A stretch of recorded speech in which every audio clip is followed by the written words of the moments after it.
blessings for all nations.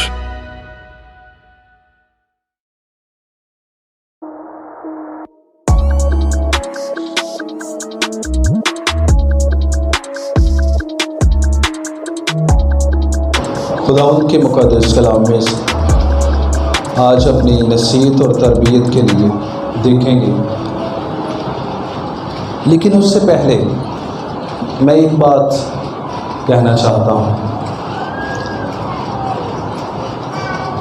वक्त जब हाथ से गुज़र जाता है तो ये याद रखें, ये दोबारा नहीं आता। जैसे उम्र गुज़र जाती है तो फिर दोबारा नहीं आती, वक्त वैसे ही गुज़र जाए तो हमारे हाथ नहीं आएगा। अगर आज हमारे पास वक्त है तो अपनी ज़िंदगी में कलाम मुक़द्दस को समेटिए।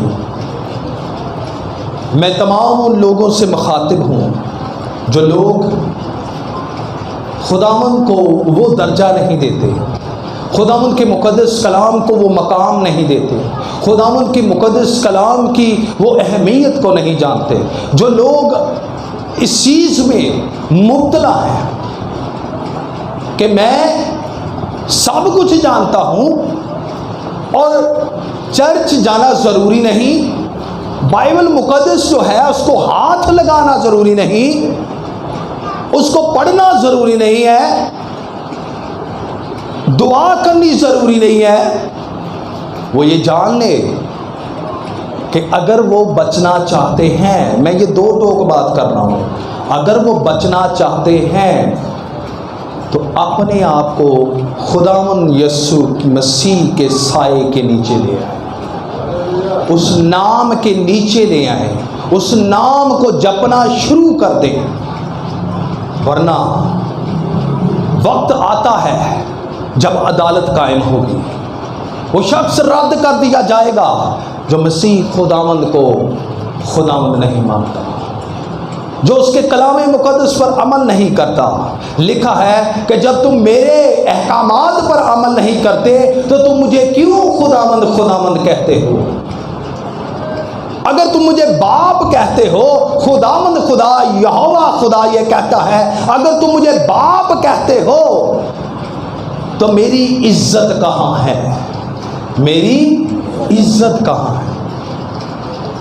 मेरे अजीज़ों, आज हम खुदावंद के मुक़द्दस कलाम में से दुआ की ताकत के बारे में सीखेंगे। दुआ एक ऐसी कुव्वत है, दुआ में ऐसी कुव्वत पाई जाती है जो अर्शे बरी को हिला देती है। दुआ एक ऐसी कुव्वत है जो हमारे हालातों को तब्दील कर सकती है। दुआ एक ऐसा खुदा के साथ ताल्लुक़ है जिसमें आप जितना बढ़ सकते हैं आपको उसमें फ़ायदा ही है, नुकसान नहीं होता।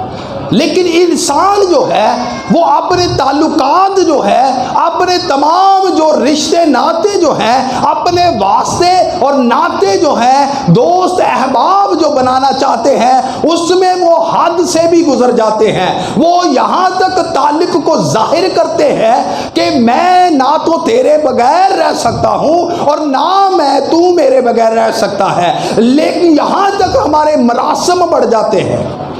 दुआ भी एक ऐसा मुरासम है खुदावंद के साथ जिसकी कोई हद नहीं है। जैसे आम इंसान के साथ हम बेहदूद होकर प्यार करना चाहते हैं, बेहदूद होकर, चाहे वो अपना फ़ायदा क्यों ना हो, चाहे वो कैसी भी बातें क्यों ना हो, लेकिन उसमें हम जो है वो एक पीक तक जाना चाहते हैं, एक हद को, बल्कि हद से भी बाहर चले जाते हैं। यहाँ तक कि जो लोग शायरी करते हैं, शायरी करने में खुदा के शरीक बन जाते हैं, अगले बंदे को खुदा का शरीक बना देते हैं। शायरी में इस कदर अपने ताल्लुक को जाहिर करते हैं, अपने इस कदर वास्ते को जाहिर करते हैं, उस शख्स के साथ अपने मरासम इस तरह जाहिर करते हैं कि यकीन रखें कि खुदा को भी नहीं देखते बल्कि उसको खुदा का दर्जा दे देते हैं। हमारे मरासम जो हैं खुदा के साथ ऐसे नहीं है। क्या है जी खुदावंद के साथ ऐसे? क्या खुदा के साथ ऐसे हमारे ताल्लुकात हैं? दुआ एक ऐसा ताल्लुक़ है जिसके साथ हम खुदा के साथ मरासम बना सकते हैं, दोस्ती बढ़ा सकते हैं, रिश्ते नाते पूरे कर सकते हैं। क्या कभी खुदा ने ये कहा हो कि तू मुझसे बाप का प्यार चाहता है, मैं तुझे बाप का प्यार नहीं दूंगा, मैं तो खुदा हूँ, मैं तो तेरा खालिक हूँ, मैं तुझे बाप का प्यार नहीं दूंगा। खुदावंद यीशु मसीह जो है वो कहते हैं जितनों ने जो है वो मुझे कबूल कर लिया है, जो मुझ पर ईमान लाते हैं, मैं उनको वो दर्जा दिलवा सकता हूँ जो मुझ पर ईमान रखते हैं कि वो खुदा के बेटे भी कहला सकते हैं। आप कौन सा रिश्ता खुदा के साथ जोड़ना चाहेंगे, खुदा आपको वैसा ही रिश्ता अता फरमाएगा। आप खुदा को महबूब बनाना चाहते हैं तो खुदा महबूब भी बनेगा। आप खुदा के साथ प्यार करना चाहते हैं, वो आपके साथ प्यार करेगा। और उसमें कोई डर खौफ नहीं है ਜਿਹੜਾ नुकरां च खलो के ਅਸੀਂ डरदे फिरने आ। बहुत सारे लोग मोबाइलों से ला के बैठे होंगे हैं, बहुत सारे लोग नुकरों पर खड़े होते झातियाँ मारते होंगे हैं, बहुत सारे लोग जो है वो गलत तरीके अपना कर जो है वो गलत जगहों पर वीरान पर जाते हैं। लेकिन ये वाहिद वो रिश्ता है, खुदा के साथ वो वाहिद प्यार है जिसमें छुपना नहीं पड़ता, इसमें बरमला ऐलान किया जाता है कि मैं खुदा से प्यार करता हूँ। और खुदा भी बरमला अपने लोगों को जो है उसकी नेमतें और ज़रूरतों को पूरा करके उसके बात का ऐलान करता है कि ये मेरा प्यारा बेटा है जिससे मैं खुश हूँ। क्या हमारे ऐसे मरासिम हैं? क्या हमारे दुआ में खुदा के साथ ऐसे मरासिम हैं? ये है वो बात कि दुआ है क्या। लेकिन आइए खुदा उनके मुक़द्दस कलाम में से चंद बातें सीखेंगे। खरूज की किताब 17वां बाब है और उसकी 11 से 12वीं आयत तक 2 आयत हैं, इनको हम आज देखेंगे। इन्हीं में से चंद बातें सीखी जाएंगी, ज़्यादा वक्त नहीं लिया जाएगा, हम इस चीज़ को समझते हैं। लेकिन बराए करम मैं आपसे बारहा ये कहता हूँ कि अपने आप किरदार को, गुफ्तार को, अपने नज़रियात को, अपने घरानों को, अपनी औलाद को, अपने आप को, अपने पहनावे को, अपने कामों को देख लें। क्योंकि खुदावंद खुदा कहते हैं कि जब तुम ऐसे हालात को देखो तो ये जान लो कि मैं दरवाजे पर खड़ा हूँ और देख मैं जल्द आने वाला हूँ और हर एक के काम के माफिक देने के लिए अजर मेरे पास है। फिर माफ़ी का दरवाज़ा बंद हो जाएगा, फिर कोई शख्स अपने आप को खुदा के सामने जो है वो साफ ना कर सकेगा, कोई खुदा को हदायत ना कर सकेगा, कोई कलाम को कलाम बता नहीं सकेगा, कोई गलत साबित नहीं कर सकेगा। दीवार पर या यहाँ पर तमाम बातें दिखा दी जाएंगी और लिखा है किताबें खोली गई, लिखा है किताबें खोली गई। और जब किताबें खोली गई, अगर किताबों में जो अमाल लिखे हैं अगर अमाल हमारे दुरुस्त ना हुए तो फिर उन्हीं किताबों पर बात खत्म कर दी जाएगी। लेकिन जिसका नाम किताबे हयात में मिला उसको खुदावंद खुदा वो जगह देगा जिसका उसने वादा फरमाया है। जी, खरूज की किताब 17 बाब 11 से 12वीं आयत खुदा उनके मुक़द्दस कलाम में लिखा है, और जब तक मूसा अपना हाथ उठाए रहता था बनी इस्राएल गालिब रहते थे, और जब वो हाथ लटका देता था तब अमालेकी गालिब होते थे।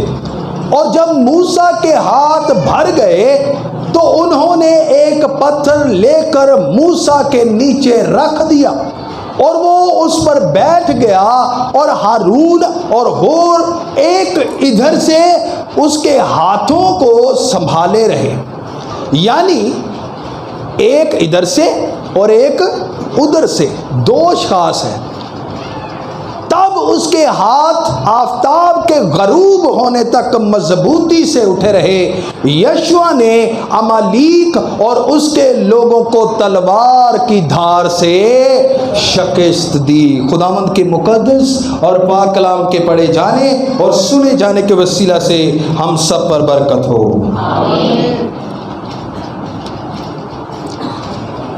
यहाँ पर हम जब पढ़ते हैं तो यहाँ पर एक हाथ उठाने का जिक्र मिला है, और हाथ उठाने का मतलब क्या है कि खुदावंद का बंदा मुकद्दस जो मूसा है वो खुदावंद के हजूर अपने हाथों को क्या है, फरियाद को है वो हाथ उठाए हुए है, वो दुआ के लिए हाथ उठाए हुए है। और जब तक वो अपने हाथ खुदा के हजूर फरियाद के लिए उठाए हुए हैं, जब तक हम इसको इस तरह लेते हैं, हम ले सकते हैं कि खुदावंद के हजूर वो दुआ में मशगूल रहा, खुदावंद के हजूर अपने हाथों को उठाए रहा। और वो क्या हुआ कि अमालीक जो थे वो इसराइल के साथ लड़ने को निकले, लेकिन यशुआ जो था वो उनका मुकाबला करने को गया।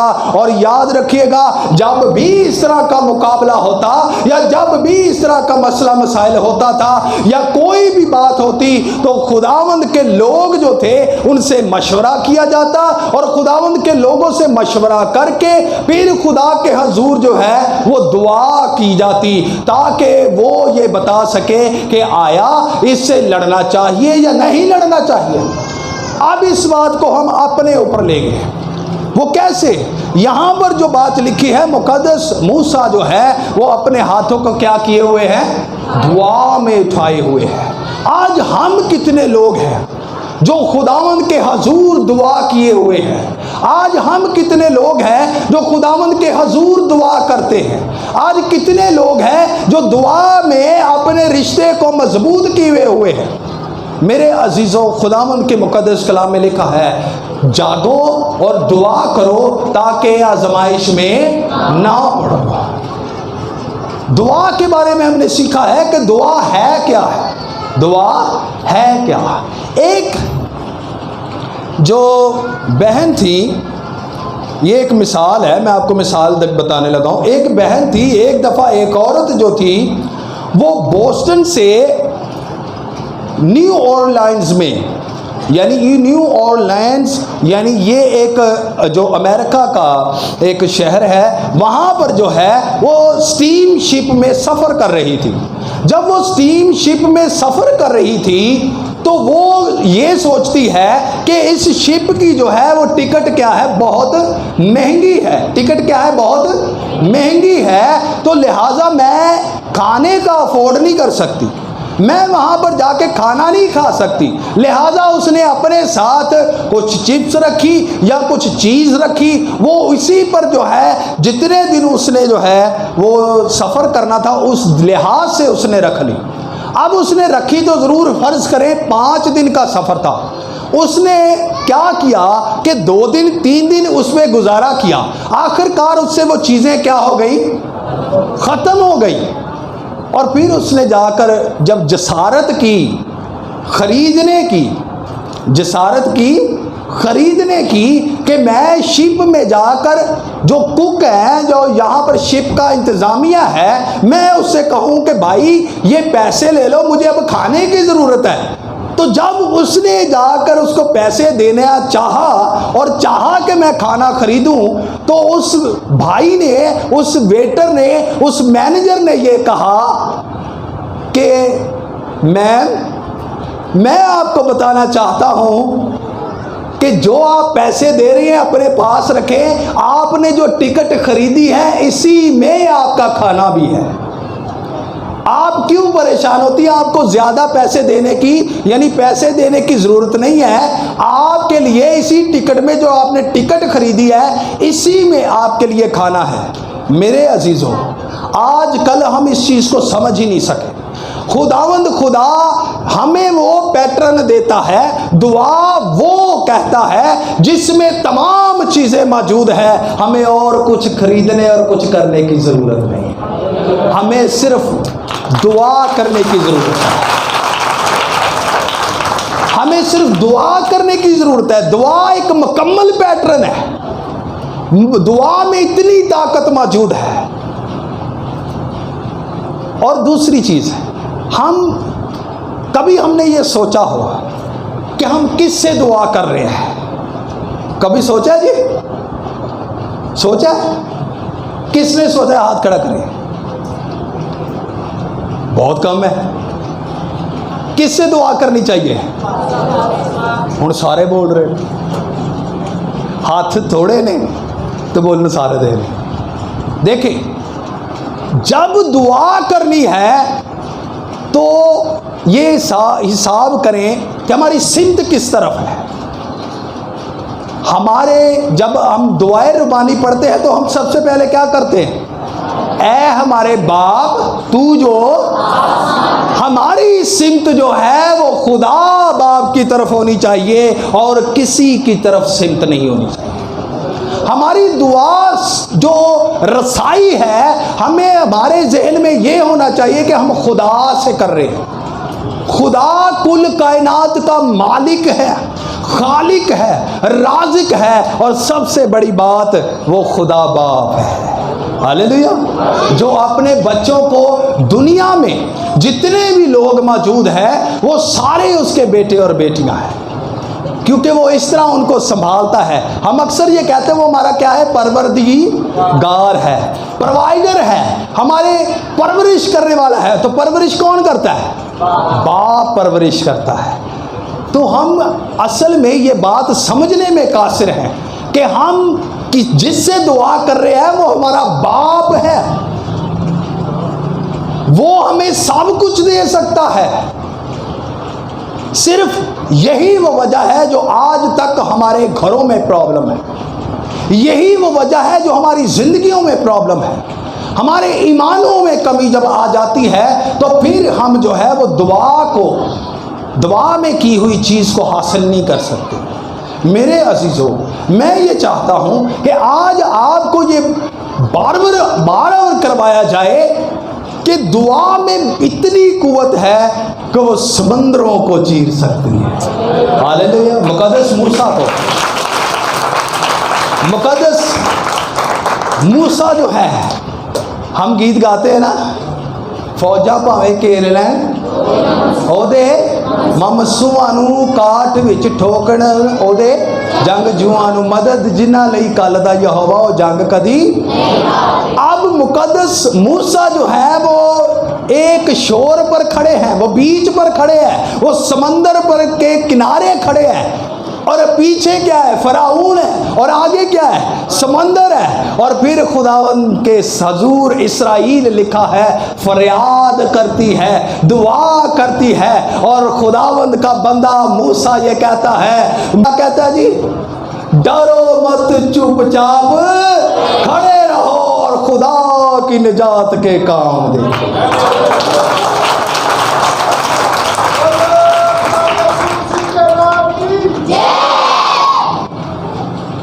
दुआ में इतनी कुव्वत है। आपको सामने चाहे कैसी भी मुसीबत क्यों ना हो, खुदावंद समंदर की तरह रास्ता आपके लिए बना देगा। जैसे पहले बयान किया, खुदावंद यीशु मसीह कहते हैं जागो और क्या करो, ताकि लिखा है कि तुम अभी तक उस आजमाइश में नहीं पड़े, लेकिन अगर खुदा आजमाइश देता है या आजमाइश आती है तो उसमें से निकलने का रास्ता भी दे देता है। हालेलुया। और वही बात इस्राएल के लिए हुई। क्या आज खुदावंद बदल गया? बदला नहीं है, लेकिन सिर्फ हमारी दुआओं में जो है वो कमी है। हमारी दुआएं जो हैं वो जो है, हमारी सिमतें जो हैं आगे पीछे हो चुकी हैं। हमारी दुआ की डायरेक्शन जो है वो आगे पीछे हो सकी है। मेरे अजीज़ों, यहाँ पर देखें, खुदावंद यहाँ पर लिखा है मुकद्दस मूसा जो है वो खुदा की तरफ अपने हाथ क्या है? उठाए हुए हैं। क्या है जी? हमारे हाथ किधर होने चाहिए? आसमान की तरफ होने चाहिए। वो रबुल अफवाज है, वो बादशाहों का बादशाह है। वो अगर समंदरों में से रास्ता बना सकता है, अगर वो कुल दुनिया को पानी में डुबोकर मुकद्दस बुजुर्ग नूह और उसकी फैमिली को बचा सकता है, जानवरों को बचा सकता है, तो क्या हमारी दुआओं से खुदा हमें नहीं बचा सकता? क्या खुदा आज बदल गया है? खुदा बदला नहीं है। हमारी दुआओं की डायरेक्शन जो है, हम दुआ को कुव्वत समझ ही नहीं सके। दुआ एक मुकम्मल पैकेज है आपके पास, दुआ एक मुकम्मल हथियार है आपके पास, जिसके जरिया से आप शैतान के जड़ों को उखाड़ सकते हैं। खुदावंद यीशु मसीह कहते हैं, क्या कहते हैं कि जब अबलीसी तासीर निकल गई उस शख्स में से, तो शागिर्द पूछते हैं कि खुदावंद ये कैसे हुआ? खुदावंद यीशु कहते हैं कि इस किस्म की चीज, यानी ये अबलीसी तासीरें जो हैं, अबलीस जो है, मां सुवाए दुआ के इनको कोई नहीं निकाल सकता। दुआ में इतनी कुव्वत है। आज लोग अबलीसी तासीरों में जकड़े हुए हैं, आज लोग अपने घरों में परेशानियों में जकड़े हुए हैं, आज अपनी जिंदगियों में परेशानियां लेकर बैठे हैं। लेकिन मेरे अजीजों, आप इस चीज़ को समझें तो ज़रूर कि इस किस्म की चीज़ मां सवाए दुआ के दूर नहीं हो सकती। खुदावंद दुआ की इतनी कुदरत और कुव्वत बयान करते हैं कि अबलीस भी लिखा है, अबलीस का मुकाबला करो तो वो तुमसे। तो मेरे अजीजों, आप आज इस चीज को समझें कि दुआ में कुव्वत है। दुआ में क्या है? कुव्वत है। खुदा दुआ में आपको रिस्टोर कर सकता है। आप अगर भटक चुके हैं, आप अगर तौबा नहीं कर रहे, या आपकी जिंदगी में गुनाह जो है वो बेशुमार तरीके से आपकी जिंदगी पर असर कर रहा है। और एक बात और याद रखिएगा, मैंने कहा दुआ रिस्टोर करने वाली है, हमें बहाल करने वाली। कैसे? अब एक शख्स जो है वो खुदा के हुजूर बड़े अच्छे तरीके से चलता है, बड़े अच्छे तरीके से चलता है, और जब वो अच्छे तरीके से चलता है, अचानक उससे शैतान जो है, एक बात और याद रखिएगा कि शैतान कभी उसको तंग नहीं करता जिसका वो खुद चेला हो। जिसका चेला खुद बंदा बना हो, शैतान उसको कभी तंग नहीं करता। लेकिन दूसरी चीज और भी है, जो खुदा में मजबूत है, जो खुदा के पाकरू में चलते हैं, जो रास्तबाज है, जो सादिक है, जो खुदा के हसूर उसकी पनाह में आ जाते हैं, खा मौत के साया की वादी से मेरा गुजर हो, मैं किसी बला से नहीं डरूंगा क्योंकि तू मेरे साथ है। मैं अपनी आंखें, मेरी कुम्मक कहाँ से है? मेरी कुम्मक खुदावंद से है, और वही मेरी पनाह और मेरा गढ़ है। और जो उसकी पनाह में आ जाता है, उसके खैमा के नजदीक कोई वबा भी नहीं आ सकता। लेकिन इसके लिए अपनी दुआओं को और ईमान को मजबूत करना होगा, अपने आप को मजबूत करना होगा। अगर आप अपने आप को, दुआओं को मजबूत नहीं करते, तो फिर परेशानी का बायस है, फिर आजमाइशें आएंगी। आजमाइशों का आना ज़रूर है, लेकिन उसमें मुकम्मल तौर पर जो है वो कुव्वत में बरकरार रहना, उसमें मुकम्मल तौर पर बर्दाश्त करना और सब्र करना, ये आपके लिए और मेरे लिए बाइस बरकत हो सकता है। लिखा है बर्दाश्त सब्र पैदा करती है। क्या पैदा करती है? सब्र पैदा करती है। तो मेरे अजीज़ों, इस चीज़ को याद रखिएगा, दुआ हमें रिस्टोर करती है। जब गुनाह हो जाता है तो शैतान हमारे कानों में एक बात आकर कहता है। शैतान हमारे कानों में, किसी का तजर्बा हुआ हो इस चीज़ का, उसके अंदर से ये आवाज़ आई हो, ओ नहीं नहीं, हुण तू खुदा दे लैक नहीं रहा, हुण तू खुदा दे लागे नहीं जा सकता। जी बेटे ने हाथ उठाया है, बहन ने भी हाथ उठाया है। तो वो क्या कहता है, अंदर से उसको जो है वो डिग्रेड करने की, उसको अपनी शर्मिंदगी में गिराने की कोशिश करता है। शैतान यही चाहता है। लेकिन इस किस्म की चीज़ माँ सवाए दुआ के नहीं निकल सकती। आप दुआ में बैठे, आप दुआ में खुदावंद से कुव्वत मांगे, यकीन रखें शैतान आपके घर की तरफ भी देखना, आपके घर की तरफ भी नहीं आएगा, आपको बहाल करेगा। खुदावंद आपको दुआ के ज़रिए से बहाल करेगा। खुदावंद खुदा जो है वो फरमाता है। लेकिन मैंने जैसे पहले बताया, कौन लोग ऐसे हैं जिनकी दुआएं जो हैं वो कबूल होती हैं। खुदावंद के मुक़द्दस कलाम में लिखा है, इमसाल की किताब 15वां बाब और 29वीं आयत, खुदावंद शरीरों से दूर है, खुदावंद शरीरों से दूर है, पर वो सादकों की दुआ सुनता है, पर वो सादकों की दुआ। अब जो शख्स सादिक है, जो शख्स क्या है, सादिक है। सादिक कौन होता है? जो सच्चाई पर कायम रहता है, जो सच्चाई पर कायम रहता है। और खुदावंद शरीरों की दुआओं को कभी नहीं सुनता। शरीर वो है जो किसी का भला नहीं चाहते हैं, शरीर वो है जो किसी का नुकसान करते हैं, शरीर वो है। बहुत सारे लोग जड़े ने दुआवां करते हैं, किवें दुआवां करते, खुदावंद ओदा कख ना रवे, खुदावंद ओदा कख ना रवे। तो वो ऐसे लोग शरीर हैं। लेकिन जो सादिक है वो किसी का बुरा नहीं चाहते, सादिक किसी का बुरा नहीं चाहते। इसीलिए तो खुदावंद कहता है कि सादिक 7 बार भी गिरेगा तो मैं उसको उठा खड़ा करूंगा, और शरीर गिरा ही रहेगा। शरीर क्या होगा? गिरेगा और गिरा ही रहेगा। मेरे अजीजों, हमें सबसे पहले अपने आप पर गौर करने की ज़रूरत है। हमें सबसे पहले जो है अपनी ज़िंदगियों पर गौर करने की ज़रूरत है। हमें सबसे पहले अपनी दुआ में कुव्वत लाने की ज़रूरत है। दुआ एक ऐसा हथियार है जो एक शख्स कहता है कि दुआ एक ऐसा हाइड्रोजन का बम है जो शैतान की जड़ों पर पड़ता है। और यकीन करें, नागासाकी में क्या हुआ था? हिरोशिमा नागासाकी, सुना किसी ने? जापान में धमाका हुआ था।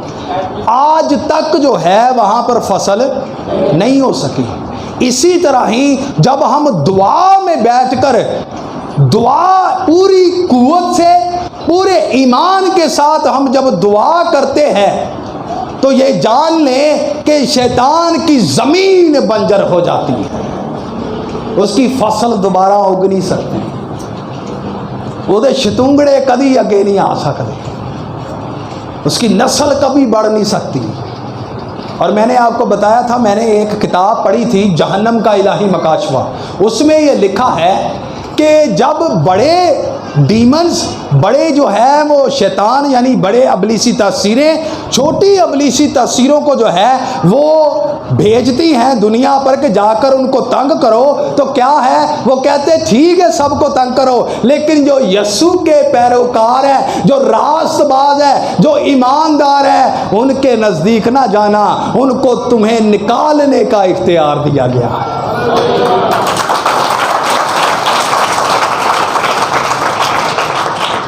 मेरे अजीज़ों, खुदावंद के मुक़द्दस कलाम में लिखा है कि दुआ आपको शिफा दे सकती है। दुआ आपको क्या दे सकती है? शिफा दे सकती है। मुक़द्दस मूसा के जब हाथ भर गए, मुक़द्दस मूसा के हाथ जब क्या हो गए? भर गए, तो क्या हुआ था? उन्होंने क्या कर दिया? लटका दिया। लेकिन फिर क्या हुआ था?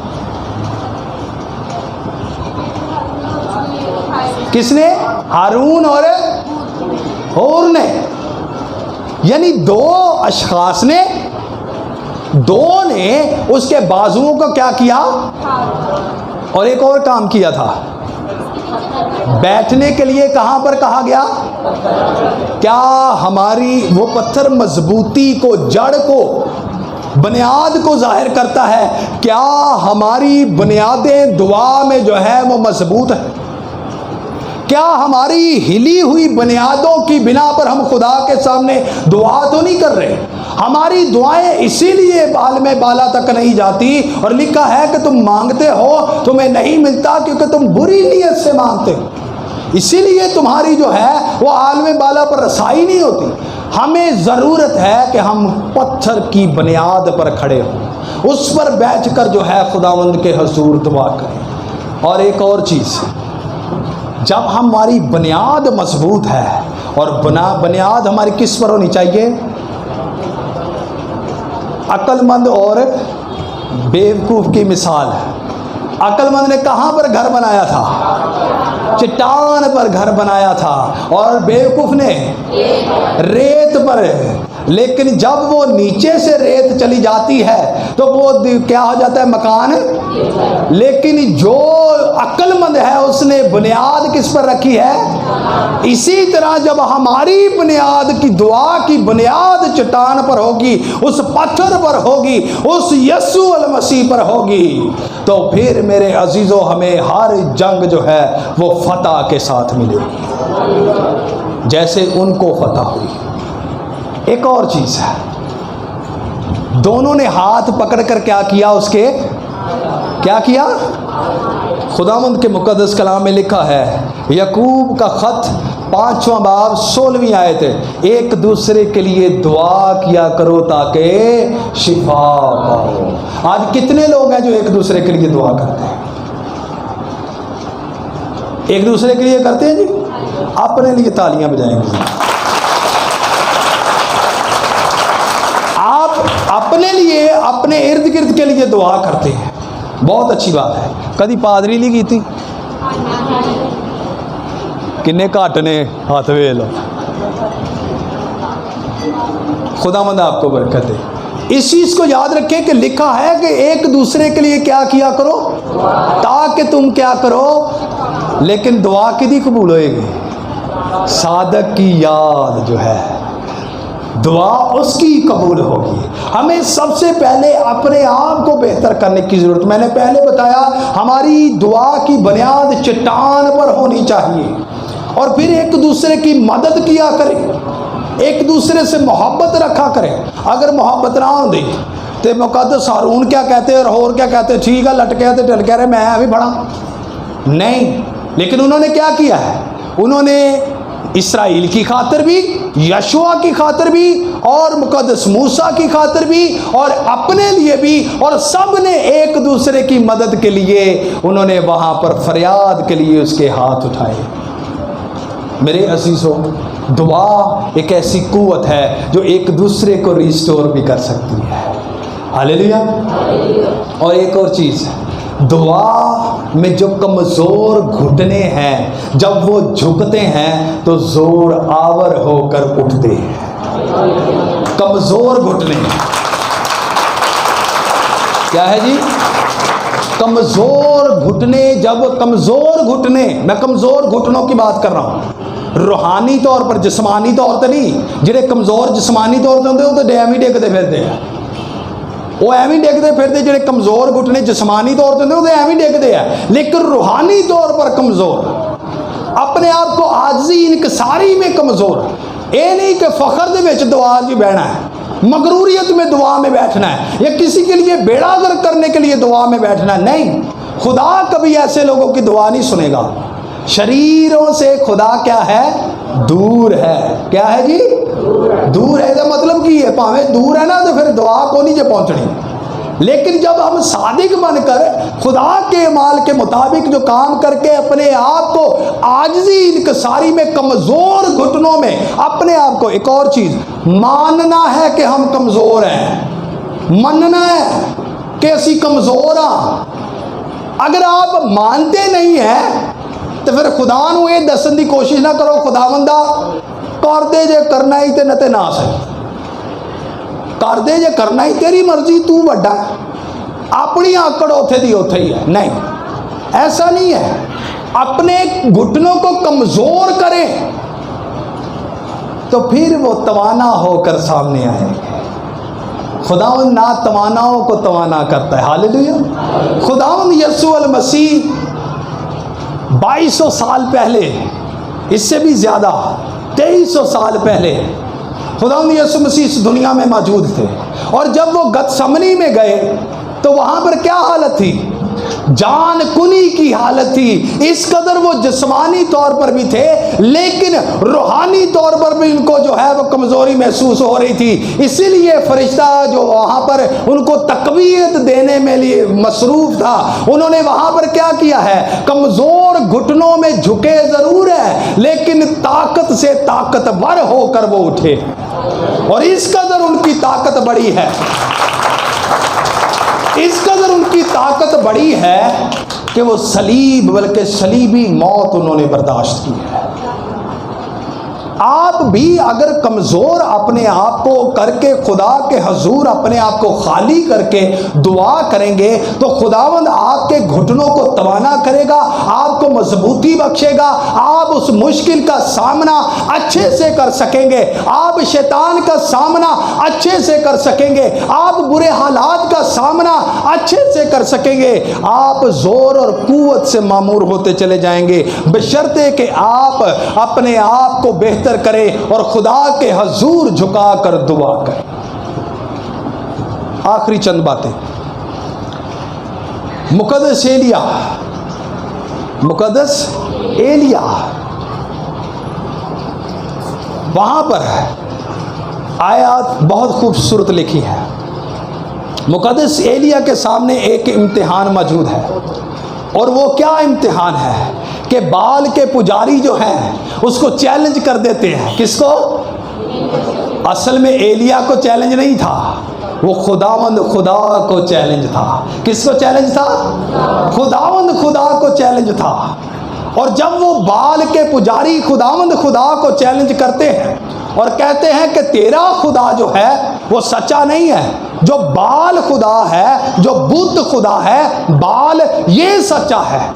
उसने कहा ठीक है, तुम ये कहते हो तो ठीक है, हम इस चीज़ का एनालिसिस कर लेते हैं। उसने कहा तुम भी मज़बागा बनाओ, मैं भी मज़बागा बनाऊंगा, जो खुदा आग से जवाब देगा वही सच्चा खुदा है, और हमारा खुदा आग से भस्म कर देने वाला खुदा है और जवाब देने वाला खुदा है। अब क्या होता है, बाल के पुजारी क्या करते हैं, सुबह से लेके शाम तक जनाब मज़बा बनाकर जो है वो नाचते कूदते और दुआओं में मसरूफ़ है। वो तमाम वो काम जो कर रहे हैं जो बाल खुदा को जो है वो खुश कर सके। तो एलिया उनको क्या कहता है, यहाँ तक कि उन्होंने अपने आप को क्या कर लिया, छलनी कर लिया। और एलिया क्या कहता है, मुकद्दस एलिया कहते हैं ओए होर उच्ची चिल्लाओ, ओ होर शोर करो, शायद सुता होवे। जो खुदा के लोग हैं उनको किसी चीज़ से फ़र्क नहीं पड़ता। हालेलुया। वो अपने ईमान में मजबूत होते हैं। हालेलुया। उनकी बुनियाद कहाँ पर है? चट्टान के ऊपर है। उनकी बुनियाद चट्टान के ऊपर है। तो फिर क्या है, वो कहता ठीक है, कहते जी बास होगी, कहते जी बास हो गई है। अब खुदावंद का बंदा एलिया उठता है, वो मज़बा गाह जो गिराया गया था उसको दोबारा से खड़ा करता है, उसके ऊपर कुर्बानी रखता है, उसके इर्द गिर्द थाला खोदता है और वो कहता है कि 3 मर्तबा जो है इसके ऊपर 4 बर्तनों के जरिए से पानी डाला जाए। 4 बर्तन लो, उसके ऊपर क्या कर दो, ढेल दो। फिर दूसरी मर्तबा कहा 4 बर्तन लो, उसके ऊपर पानी ढेल दो। फिर कहते हैं तीसरी मर्तबा 4 बर्तन लो, उसके ऊपर पानी ढेल दो। और कहते हैं खुदा का बंदा कहता है बस करो। अब इस बात को याद रखिएगा, वहाँ पर खुदावंद की कुदरत कैसे जाहिर होती है। वहाँ पर देखें, वहाँ पर पानी मौजूद है। आग जो है लोगों का जहन दुनियावी होता है, लोगों का जहन दुनियावी होता है, पानी ना लागे पहुँच जाती जी। लेकिन यहाँ पर कुदरत जाहिर होने वाली है। क्या जाहिर होती है? पानी मौजूद है। लोग समझते होंगे आग आएगी पानी बुझ जाएगा, लेकिन खुदावंद का बंदा अपने हाथों को उठाता है और दुआ करता है कि खुदावंद तू जो अब्राहम, इसहाक, याकूब का खुदा है, आज लोग जान लें कि तू जिंदा पाक खुदा है, तू भस्म कर देने वाली आग है। आज इस कुर्बानी को जलाकर अपने नाम को इज्जत और जलाल दे। और यकीन करें बाइबल मुकद्दस में ये वाक़या मौजूद है। पढ़ना चाहते हैं पढ़ लें, बाइबल मुकद्दस में ये वाक़या मौजूद है। और लिखा है कि आसमान से खुदावंद खुदा की आग आती है और वो पानी, जो लोग सोच रहे थे आग बुझ जाएगी, खुदावंद ने पानी को भी चट कर लिया और उस कुर्बानी को भी चट कर जलाकर भस्म कर दिया।